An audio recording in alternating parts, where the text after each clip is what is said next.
Es viernes, estamos en a las 8:45 y discutimos sobre los hechos más relevantes que ocurren en esta semana. Adrián Zapata nos hablaba al concluir el segmento anterior de cómo Guatemala sí ha tenido, vamos a decir que no un alcance completo, pero sí ha estado muy cerca de la meta, por lo menos en 3 indicadores. Recuerden ustedes, por favor, de las metas del milenio de Naciones Unidas convenidas para, bueno, al inicio del milenio para el año 2015 y ahora se ha convenido unas nuevas metas para el año 2030.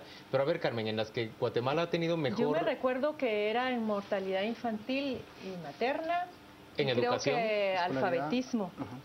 En escolaridad y alfabetización de sus pobladores.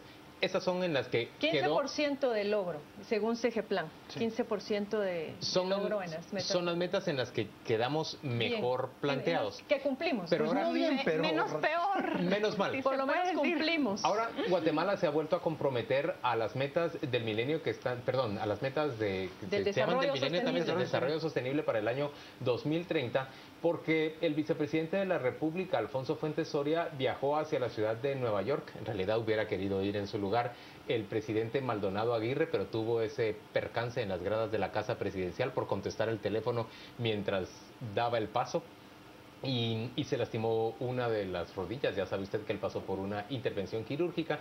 Fuentes Soria entonces viajó hacia la ciudad de Nueva York, participó en la cumbre de las metas de desarrollo sostenible, de desarrollo social, y ahora Guatemala está comprometida a cumplir las del 2030. La pregunta aquí para los panelistas es, ¿tenemos mejor expectativa de cumplir las 2030, las del 2030, cuando apenas cumplimos unas pocas de las del 2015?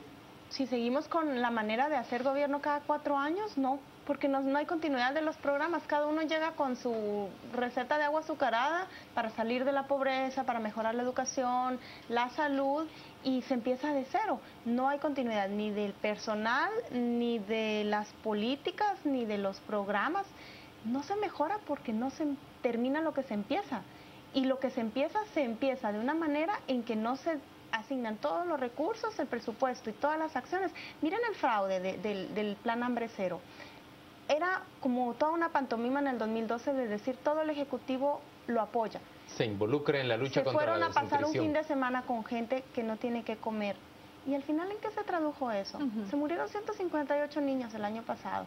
Las acciones eran de forma, más bien, no era asignación presupuestaria real, tampoco una fiscalización real y no era continuo. Y así es con todo. No vamos a alcanzar ni siquiera en el 2030 si la manera en continuar las acciones... Y además del tema del presupuesto que ya hablábamos en el segmento anterior, está en que generalmente los planes y programas de gobierno, cuando hay, se hacen de manera aislada a la agenda internacional de desarrollo. Y yo creo que eso también es un error, sobre todo en países como Guatemala, que todavía es dependiente, que estamos en vías de desarrollo. Uno no puede ignorar esas grandes agendas que al final son las que marcan la pauta y que no riñen tampoco con los intereses de país.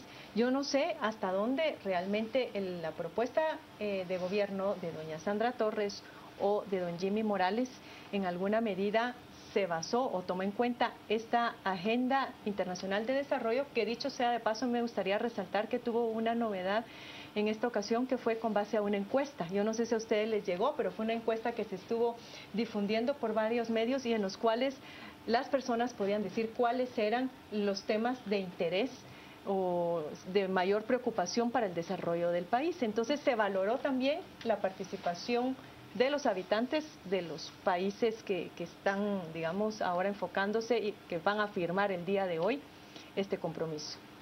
Sí, yo coincido en eso, coincido mucho con Pablo en el tema de abandonar, apenas arrancamos con un diseño precario, una política, y la abandonamos inmediatamente cada 4 años. Creo que hay que cobrar relevancia el esfuerzo que se hizo este año con el tema del Catún como un plan a largo plazo, que es un continente, es decir, puede ir sufriendo incorporaciones o adecuaciones, pero es una meta a largo plazo, que creo que como esfuerzo pues es resaltable y se puede hacer. Pero miren, mientras aquí no generemos un proceso de financiamiento del Estado real y suficiente, no vamos a salir. Y además, si dejamos de darnos un tiro en el pie, actualizando el censo, porque además los indicadores son muy relativos. Entonces, lo primero que necesitamos es data certera y concreta. Y invertir esos 90, 100 millones de quetzales en generar un nuevo censo. Es que eso es indispensable, si no nuestros indicadores están viciados de entrada. Sí. Además del hecho de que nos surge que realmente el Estado, para poder cumplir con sus metas, esté financiado como debe de ser. Hablemos en concreto de esa falta de financiamiento. Esta semana tuvimos entre nuestros invitados a la directora del Instituto Nacional de Cancerología y también tuvimos al director del Hospital Roosevelt. Se trata de dos situaciones distintas. En el caso del cáncer, hay un patronato, una liga contra el cáncer que opera el Instituto Nacional de Cancerología, que en términos generales le cobra a las personas que llegan por su propia iniciativa a ese instituto a un costo mínimo, digamos, básicamente al costo de los tratamientos para combatir el cáncer, y luego hace un convenio con el gobierno que decide entregarle 21 millones de quetzales al año y le refiere a todos los enfermos de los hospitales públicos de todo el país para que el instituto los trate. Con 21 millones de quetzales se puede tratar a poca gente en términos generales porque los tratamientos contra el cáncer son sumamente caros. Se les refiere a una gran cantidad de personas y encima no se les paga, porque de los 21 millones de quetzales hay 8 millones para este año que todavía no le han sido entregados al instituto, que opera entonces con un déficit muy grande. Vamos al otro caso, al caso de la red hospitalaria nacional. Un hospital de referencia como el Roosevelt, a él se le asignó este año solo 296 millones de quetzales, cuando debió habérsele asignado mínimamente entre 600 y 900 millones de quetzales.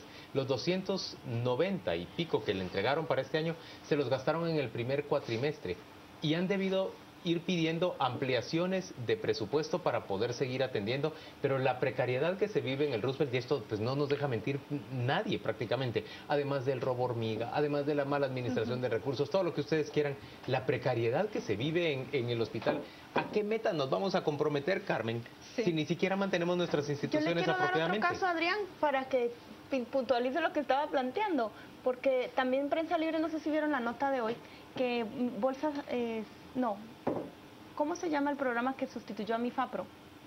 El bono seguro. Progresa, el bono seguro. El bono seguro se ha entregado este año una vez, de las 3 que estaban ofrecidas, de las 3 reglamentarias. Imagínense que de los 1.000 millones que tenía presupuestado recibió 431 millones. ¿De qué sirve que te den una vez al año una dotación de dinero? No sirve, eso es clientelar, eso no construye, no ayuda al desarrollo, no es alivio temporal, no es un paliativo, no es nada, es solo tirar 400 millones porque ni siquiera la gente le da una certeza de poder decir, bueno, si me están dando cada cuatrimestre esta cantidad, yo puedo mantener a mi hijo en la escuela. No contribuye en nada. Lo más triste... Y no hay dinero porque finanzas no tiene.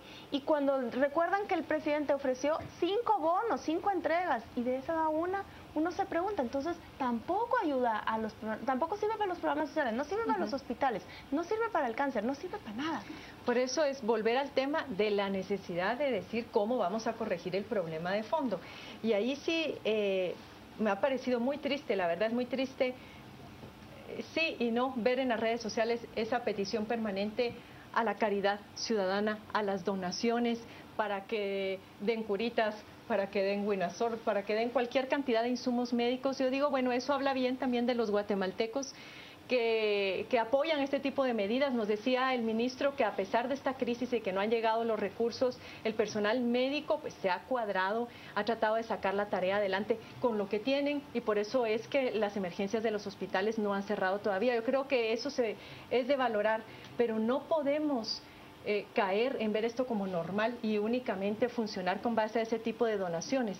Tampoco podemos caer, cuando yo leía que el vicepresidente iba a Naciones Unidas, primero a hablar sobre las marchas ciudadanas, luego a hablar sobre la CICIG, y luego iba a ir a solicitar apoyo. Dije, bueno, primero hablar de las marchas ciudadanas en esta reunión, la verdad, es como que esté sonando música de tango y yo me ponga a bailar salsa. O sea, no, la verdad no le encuentro mayor sentido a la oportunidad o al objetivo de la reunión con hablar de las manifestaciones ciudadanas o centrar el discurso en el tema de la CICIG, cuando en realidad los datos que debe haber llevado es cuánto hemos avanzado, cuánto nos resta, y ahí sí plantear los retos como país. Pero lo otro, no vayamos a caer tampoco en la mala práctica de asistir a estas reuniones internacionales en calidad de indigentes únicamente a pedir afuera lo que no somos capaces de organizar y de resolver adentro. Eso sería nefasto. Para solo hacerles un comentario, siempre se nos asemeja mucho con Haití. Es que es cierto, cuando uno ha estado en Haití se da cuenta que es una mirada de futuro de Guatemala si uno no hace algo. Al momento que fue el terremoto del 2010 en Haití, el presupuesto del Estado dependía en el 95% de donaciones internacionales. Eso es sumamente grave y si nosotros como país no tomamos cartas desde ya en este momento, nos podríamos encaminar a una situación similar. ¿Y de qué independencia entonces vamos a estar hablando? Con una MINUSTA que ha tomado ya el control prácticamente de todas las instituciones públicas porque no las hay. Bueno, yo estoy solo terminando lo anterior. Primero, en efecto, un programa social con todas las luces y sombras que se le puedan señalar, si no se le da la continuidad en la periodicidad y si no se verifica la contraprestación, el condicionante para la entrega, está muerto de entrada. De por sí tiene que ser temporal, pero rígido en su cumplimiento, eso es claro. Pero colocándolo en el tema de salud, es que miren, y aquí no quiero dejar de pensar el hecho del monto al cual ya suman las remesas enviadas versus lo que se le ingresa al presupuesto, que ya es lo mismo. Y es que finalmente quien sostiene al Estado termina siendo la gente que está en la formalidad con impuestos reales, directos, más todo lo que se maneja por ilusión, evasión, etcétera. Pero el sistema de salud es un sistema de salud público y atiende a todos. ¿Cómo va a alcanzar eso? Si no terminamos de financiar al Estado y lo financiamos solamente con este 15-18% de población en la formalidad y además en condiciones desiguales porque quien más tiene no es precisamente quien más contribuye. A tal extremo que Juan, nuestro hermano que está ya trabajando en los Estados Unidos, puede aportar lo mismo en su conjunto a lo que aportan aquí las empresas grandes de este país. Yo creo que ese es un análisis en el cual, con sus bemoles en el tema de poder lavado, etcétera, en general. Pero creo que vale la pena empezar a entender el tema de las sesiones obligatorias que tienen que hacer ciertos sectores en aras de sacar al país de esta dinámica en la que está y que va para peor. Entonces creo que además, y haciendo un llamado a la postura justamente de lo que va a hacer ahorita el vicepresidente allá, cuando desde el 7 de septiembre no hay gabinete, por ejemplo, creo que nos urge empezar a acelerar esta máquina, porque además de que vamos a llegar en un desorden al nuevo gobierno, además la caja saben cómo va a llegar. En cero. Pero señores, ese es otro tema del que tenemos que hablar y vamos a hablarlo al volver de la pausa comercial. Es que este gobierno que está constituido parece un gobierno de sostener la peña nada más. Nada más. No se ha propuesto una sola meta, un solo objetivo. No nos hablan, bueno, el mayor objetivo era ir a Nueva York hasta ahorita. Sí. Y no, no y los salió. cambios en el gabinete fueron nada más algunos, ya no se volvió a decir nada más que gobierno de la salvación. Yo decía hoy en un artículo, creo que es un gobierno salvavidas. Salvavidas, no más. Vamos a la pausa comercial, volvemos dentro de muy poco para discutir más hechos relevantes de esta semana en a las 8:45.